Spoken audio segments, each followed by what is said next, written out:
ഇത് സ്ഥിരീകരണം വരുന്നത് ഏകദേശം ഇന്നലെ ഒരു 2:45 3 മണിയോട് കൂടിയാണ് നാട്ടിലെല്ലാവരും നിതിൻ മരണപ്പെട്ടതായിട്ട് അറിയുന്നത്. ഏകദേശം 2:45 ടൈമായിരിക്കണം. നമ്മുടെ നാട്ടിൻ്റെ തന്നെ ഒരു തീരാ ദുഃഖമായിട്ടാണ് ചെക്കൻ്റെ വേർപാട് നടന്നിരിക്കുന്നത്. കുവൈത്തിൽ ഏകദേശം ഒരു 5 വർഷക്കാലം കുവൈത്തിൽ സർവീസ് ചെയ്തിട്ടുണ്ട്. ഒരു പ്രാവശ്യം ലീവ് വന്നിട്ടുണ്ടായിരുന്നു. ഒരു 3.5 കൊല്ലം സർവീസ് ചെയ്തിട്ട് ലീവ് വന്നു. അപ്പോൾ ലീവ് വന്ന സമയത്താണ് ഒരു വീടിൻ്റെ എൻ്റെ ഒരു സ്വപ്നമായിരുന്നു ഒരു പുതിയൊരു ഭവനം കിട്ടുക എന്നുള്ളത്.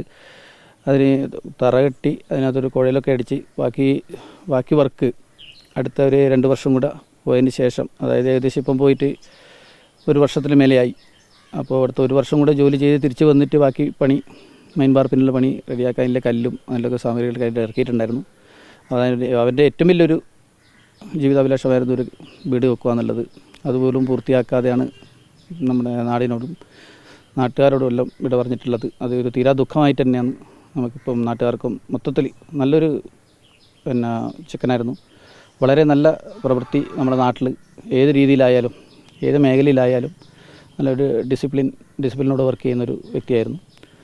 നമ്മുടെ നാട്ടിന് ഏറ്റവും വലിയൊരു ദുഃഖം സമ്മാനിച്ചുകൊണ്ടാണ് ആ യാത്രയായിരിക്കുന്നത്. അതിലെല്ലാവർക്കും നാട്ടുകാർക്കും കുടുംബങ്ങൾക്കും എല്ലാം വളരെ ദുഃഖം.